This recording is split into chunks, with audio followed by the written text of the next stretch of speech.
Grand rising, everyone. I like coming to you live. Spirit and coffee. Got my coffee here. Yum. Very good. All right, let's get started. So the Emerald Tablet, as we were reading yesterday, and starting to feel a little bit better. Thank God. Thank heavens. Um, Reading the Emerald Tablet, and reading about separating the earth from fire. I know we had some questions yesterday. I still didn't read what a wet alchemist and a dry alchemist is. Not sure what the distinction is there. But we'll do that because when people give me information, I always read into it so I can at least understand the perspectives and the way that they're seeing the world or what they're reading because different alchemists have different ways of describing their alchemy. Hey Kumar, how are you? Good morning. Okay, so our grand rising, shall I say. Let's get started. I'm going to just start reading. Okay, so heaven is his father and his mother, the Great Triad. So reads the formula, always exact the same whenever it occurs, regardless of the time or place. That defines the nature of the relationship between man and the other two terms of the Great Triad by describing him as the son of heaven and earth. The very fact that there is an initiatic formula is itself a clear indication that if we understand it in its full sense, it must not just be thought of or referring to the ordinary man who is a product of the present world conditions, but as describing a true man, all of whose possibilities the initiate is called upon to realize within himself. So basically, good morning.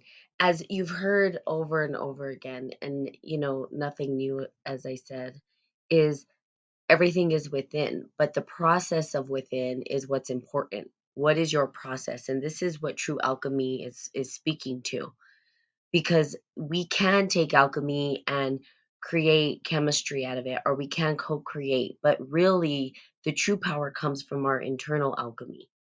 And how do we process the emotions, the feelings, the sensations, the things that are coming into us? How do we utilize that process for ourselves? Now, everybody's alchemy is different because everybody has different personality types. They're engaging with the world in different ways. Maybe they're going through depression. Maybe they're going through, who knows, perhaps their traumas are showing up. How do we deal with that so that we can start to co create, right? We have the same 24 hours in the day, or we have the same, and some people don't even calculate time, but let's just say this: we have the same 24 hours in the day. How is it that certain people are able to get certain things done and others not? Well, they'll say, well, it's how they use their time. But time itself is a construct of many different things. First of all, it's a man made construct, but it was dictated by the seasons and really so that we can eat and survive. Then it turned into this Ford model, which we see today, which is the 9 to 5, where we go to work, we come back. But there's also this piece of the mind that takes up our time. And that is where the alchemy comes from. When we understand how to use that particular alchemy of time and space properly, we open up a whole new world of understanding. So your internal alchemy and process is going to be different based on circumstances and conditions, based on your temperament, based on your DNA construct, your physiological internal happening. What's going on internally is going to sort of support you or hinder you from actually co creating what it is you want to create in the world or move forward or how you engage it or who your friends are. So the internal, and that's why everybody says look within, right? But that's very vague, right? We say, well, look within, and you're going to see ancient people. I mean, we're talking about sages, we're talking about masters, Jesus Christ, all of these people who were masters, um, who people call the savior, right? Even his big message was the answers are within, look within. And then people go, well, great. Now, what does that mean? Look within, and then what?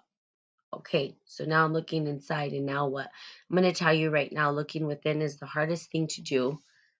And the process is of who are you? Who are you truly? Now, that's a huge question. And you can spend your entire life on that journey, right? Because it's changing consistently. It's not just one thing. You're not just one thing,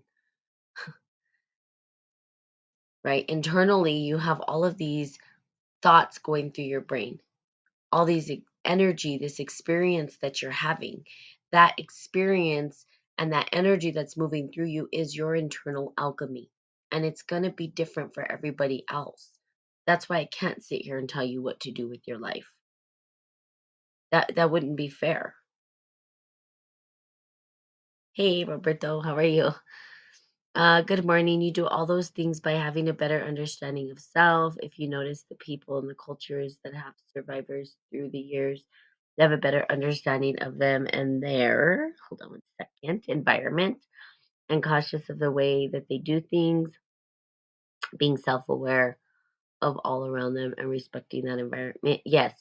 And so the self-awareness is again, it's different though when we look inside, right? And that's the main thing, is that we have the elements to work with in order to overcome some of the darkest moments, the darkest hours, the dark night of the soul.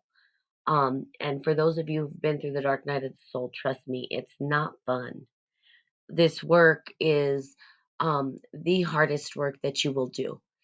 I can say this: ignorance is bliss. It's easier to just go and be a part of or a product of the system, to just do the easy thing, just to do what everybody tells you to do. It's easy and it's not easy because you're still compromising a piece of yourself. Most people, that's why most people end up sick, right? We have these individuals who work themselves to death, literally to death. They work themselves to the ground. So because they're compromising a piece of themselves, and then finding the balance, right? Because we need both. We have to work. We can't just sit around and expect things to fall from the sky. There has to be some energy, but what energy, and what are we using it towards? What are we creating? There's a ripple effect when we make a choice. There's this ripple effect that happens that we don't even understand. Now, when our alchemy's right, when we're choosing from an internal place of love and peace and harmony and joy, and to co-create and support the world and love the world, the results are going to be vastly different than if we chose from anger, frustration, and all those things. There's still a result, but the alchemy internally, something's happening. So, for instance, the dark night of the soul, going through that is going to be very different for certain individuals. Some people will be frightened. Some people may not be frightened. Some people may be angry. Some people may be depressed, sorrow. It's almost like there's this Dante's Inferno, and I don't know if you guys know about that, but he kind of talked about different layers of what hell would be, and different people having different experiences in their own personal hell. And really, what he was saying is that we all have our own personal hell that we can create. We could say that perhaps it was the dark night of the soul.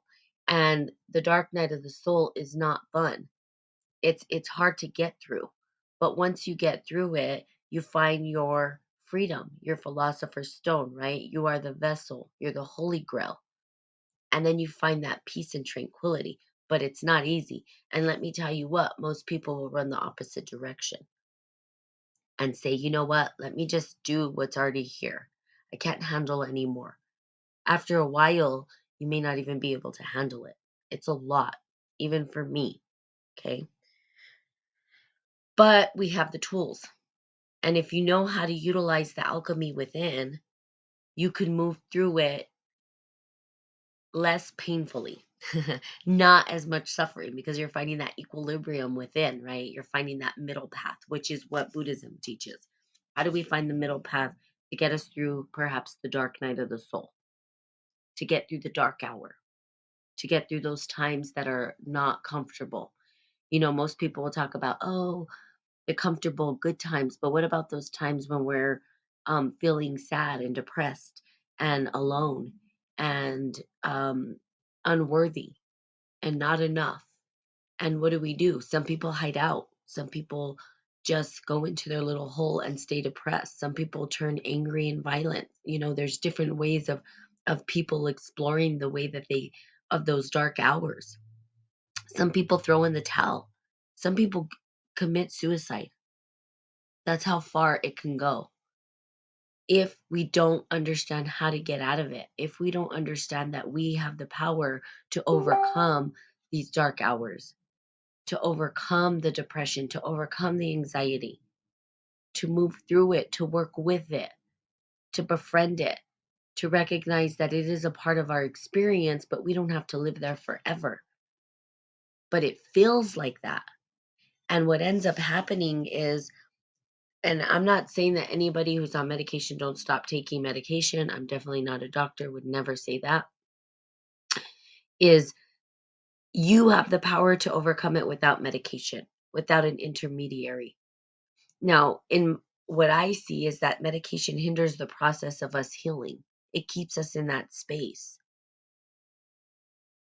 It'll numb you out and freeze you in time where you are stuck in that space. Now, I'm not telling people to go get off their medication. Would never do that, right? Because I can get into big trouble for saying that. But it's hard. It's hard because it feels like you're going to be there forever. And who wants to feel like shit? I know I don't. I don't want to feel like shit. Do you? No. But it's a necessary process that we have to go through. And getting through those dark hours requires accepting and befriending that experience. That's not easy to do.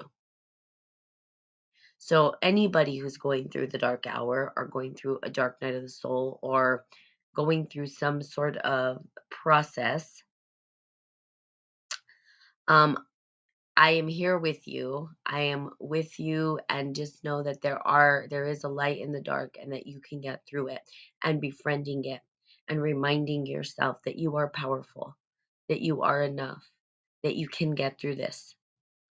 It's too much for some, and I will say, sharing from personal experience, that I had a friend who couldn't handle it. I mean, we were best friends since we were in middle school. We met in middle school. We met when we were in, um, it's a change in thought and behavior journey of the self. Yeah, it is. It is a change in thought and behavior, but we have to go through some traumas if we experience trauma, right, growing up. So my friend, he, was a light. I love this guy. I can't even describe how pure his soul was, how great of a person he is, right? And it's kind of weird because it always feels like the people that kill themselves um, are the ones who are the kindest.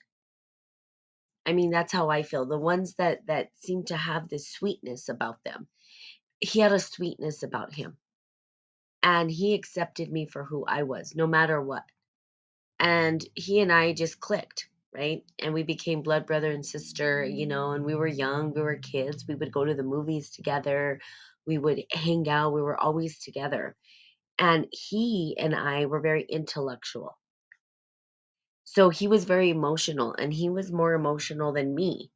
But at a time when emotions were really, especially where I live, you having emotions wasn't a good thing especially for men. Okay. They said, nope, you can't have emotions. You're a wussy. You're this. Well, he sort of got picked on because of it. And his brother wasn't very kind to him. And he was very sensitive. And me, I loved that he was sensitive. I loved that he had these emotions. Hey, Baram, how are you? Hey, Spinky with Beans and me. um, he had these emotions. Well, growing up as we got older, the world was cruel to him, and that's the way the world is. I hate to say it, like, you guys know, you're all adults. It's a cruel world. I would be lying if I said it was peaches and roses and cream and everybody's so kind and everybody wants you to win and they're just rooting for you. No, you have a few, but there's haters, there's people who are, looking at you, not liking you, whatever it is. You can say the one wrong thing I mean, as the stars rise to stardom, they have to be careful what they say. They say the one wrong thing and the whole world turns against them. I mean, it's rough. Okay. So you have to have a sort of a thick skin. Well, Eric didn't have a thick skin, right? Eric had this beautiful soul and his emotions, and I loved him. But the world didn't accept that at the time. He was a weenie. He needed to man up. He needed to do all these things. And as we got older and older and older, he continued to go deeper, deeper, deeper into depression because of it. There wasn't a place for him to be vulnerable.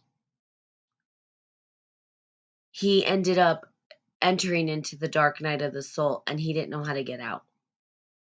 And he stood in that space of depression. And I used to tell him all the time, Eric, but there was nothing that I could do. It was up to him. Although I was there for him and I tried to do many different things to help him along the way, but I slowly saw his soul being sucked away from him. The beautiful soul that had emotion, was such a good guy, had a big heart. I saw the life slowly being sucked away from him. So again, we can allow ourselves to get pulled into the dark night of the soul and continue to move down the spiral path. It takes a lot to come out of that space. So how do we do that? I say that we befriend it and move through it and allow ourselves to feel everything. That means sometimes shutting off and setting boundaries with people and isolating yourself to go through it without the influence of other individuals, cutting people off who may not believe in you. And that's hard to do. And I would imagine, Bahram, let me call on you, come on here, that as you started your journey looking at life through a different lens, that you may have um, disassociated from certain individuals. I'm not saying that that's the truth, but I'm almost guessing that's the case. Because as soon as you start to go down the journey and you start to choose yourself and not listen to all of the noise outside of you and start to really hone in on who you are, your alchemy, your process, what works for you, what's going to serve you to become a better human being, other people will fall out of your life. That's typically what happens. And who wants that? Because it feels isolated. Well, I will tell you in the tarot, there's something called the Hermit card. And the Hermit, and I've talked about the Hermit can go deep inside, but there's always the light there available to come out. So sometimes we have to disconnect. Sometimes we have to go into that dark space and we have to be courageous and brave and befriend. But it's not easy for everybody. And that is what hurts my heart. That's where I cry for humanity because some people out there feeling helpless and like they don't matter and like they're not enough and they don't know how to come out of this twisted dark night, twisted um, space of loneliness or sadness or anger or unworthiness. And I don't even know how much of the population is experiencing that. I don't know what your best guess is.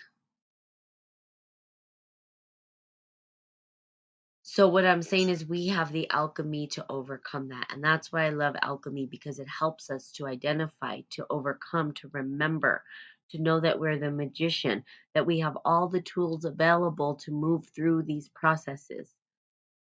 That's the mastery because the result of what we see in the world is just the extension of the internal alchemy, as within, so without. Okay, so we say as above, so below, but as below comes, it's us, as within, so without. So we're working with the macrocosm, the microcosm. The microcosm works within the world that we see, the three-dimensional time space to co-create. Again, when I'm talking about this stuff, and again, you're going to understand I'm saying the same things in different ways. That's what everybody's doing. They're just repeating and regurgitating the same information in a different way. So, what do? Look at your alchemy, understand who you are, ask yourself those deep questions. Sometimes it means losing yourself, not fun. We want to identify, the ego wants to identify so badly with something. It has to survive. It needs an identity. When we come to a space of nothingness, it can feel very like a void, like this emptiness. So, what's the trick? Finding the balance between the empty, the nothing, and the everything, the energy in which you identify. Some energies come in to harm, some come in to support.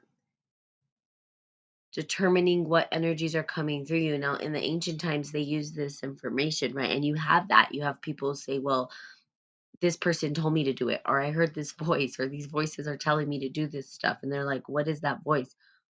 We all have voices in our head. It's what voices are you listening to in your head? What voices? Write them out. You can understand. So if you looked at Sacred Contracts, which is a really good book, it's been a while since I've read it. Carolyn Miss, she's really good. I've been following her, reading her for a long time, but she does archetypal mythology. She does are just archetypes. Um, she's, I think, a Jungian analysis, and but she connects it into the houses, the 12 houses, and she has you do a chart almost. And you do your chart to kind of figure out what energies are kind of moving through you, and it gives you a better idea of the construct of your internal alchemy, what's going on internally in you, which is kind of cool, right? Because as soon as we understand these different energy potentials we hold, it's almost like archetypal DNA. We have the DNA of our certain archetypes, and it's like looking at, well, what is it? How do I utilize these different energy potentials? And there's going to be ones in there that are uncomfortable as shit. Totally uncomfortable.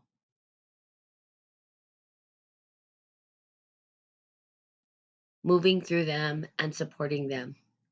So, not to stay in the dark night of the soul, basically.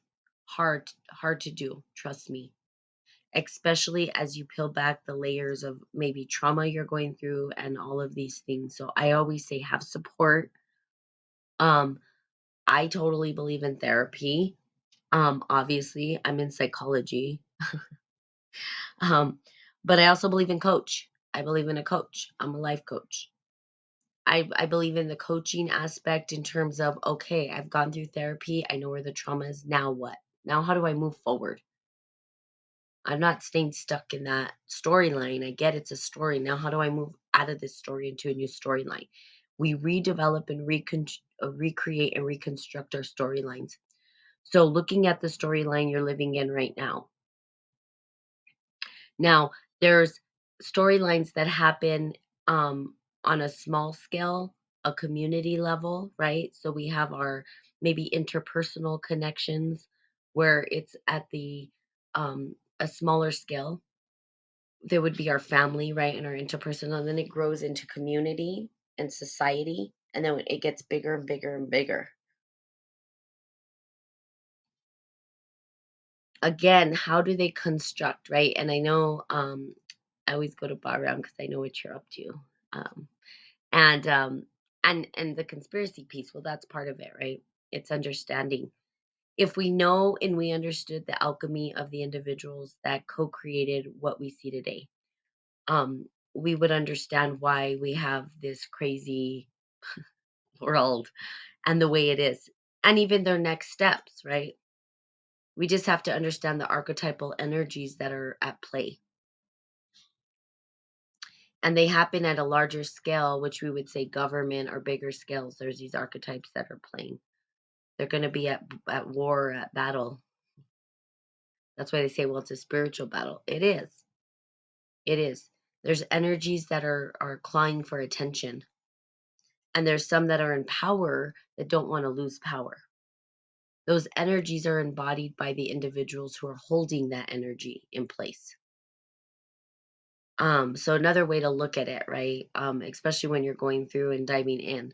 If you look at it from a bigger scale, I would say, and this is what I've been saying, and of course I told you I'm gonna write this book, but it is white supremacy, not in color, not in skin color, I should say, or pigmentation, but the archetypal energy that's at play right now. The dictator,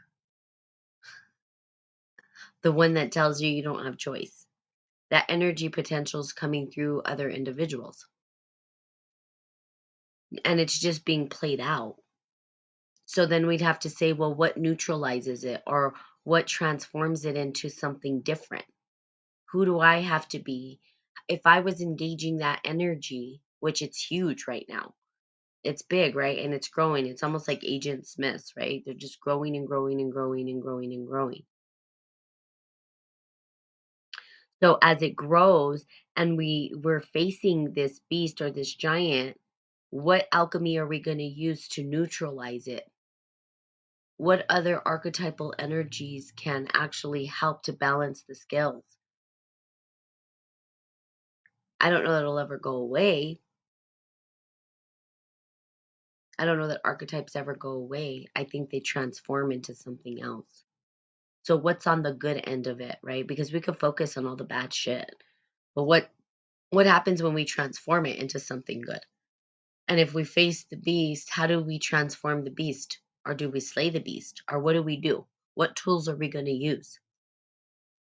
I would say your tools, right, are education.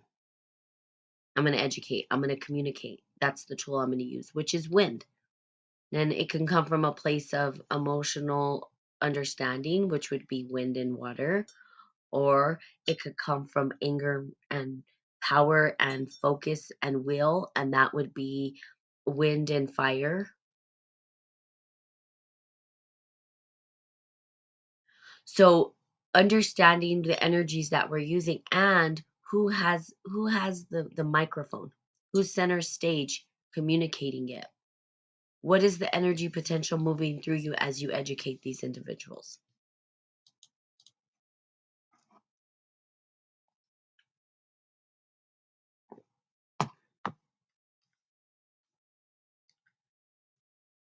Not easy questions, not something you're going to figure out overnight, perhaps, or maybe you already know. But that's what's going to neutralize it. That's what's going to transform it, understanding it. And when you're looking inside of you and you're dealing with these energies that are inside, depression, anxiety, sadness, whatever it is, there's always a way to transform it or neutralize it. It's just figuring out what's going to work for you. Okay. So we're going to continue on tomorrow. Um, yeah, as the son of heaven and earth, the initiate has inside himself not only the four earthly elements, but also the three heavenly ones, which is why the ancients viewed the individual as a microcosm of the whole universe. So there you go. That's what I was saying. Everything's inside of us. We need to understand how to work the elements internally in order to support us back into that harmony and peace and joy. Then we can actually work with bigger things. So it's all there, the elements within, okay? And just understanding how to utilize them properly. That's it. And that becomes your alchemy. And it's interesting what a result of that becomes, because people have asked me, well, how did you come to know this? How do you know this? What did you do? How do you, and I always kind of like don't know how to answer the question because it's really alchemy. I just go, well, it's alchemy. Just read on alchemy. I just read on alchemy and applied it to my life. And then there's some experience that happens. So the things that I speak into are not just words, they're actually experiences because we need both. We need both. It's even, and even though I would say chemistry is a manipulation of alchemy, it's still the same thing. They put things and they try things and they take things away and they use the vessel, right? They're using these tiny things to figure out how to come up with the right mix for whatever it is they're trying to create. It's the same thing for you. You're the vessel. You're just putting in different things to try to figure out the right balance to bring you back to harmony. Same thing, same concept. But you become your own science project. Kind of. That's what I'd say. You're your own science project. Okay. So anyway, there you have it. I love you guys so much. Definitely see you guys tomorrow, where we go over continuing the earth from the fire. Um yeah, they talk about the correspondence, the forces that shape the cosmos and are present in man, and the doctrine of correspondence um, is important for alchemy. Okay. No matter how far man has fallen from grace, no matter how tightly shackled to the chains of physicality he has allowed himself to become, there is hope for him because he has all the elements necessary to set himself free. There you go. We can set ourselves free. All right. So there you have it. I love you guys very, very much. Have the most fantastical day ever. And of course, I will be seeing you all tomorrow. Bye bye.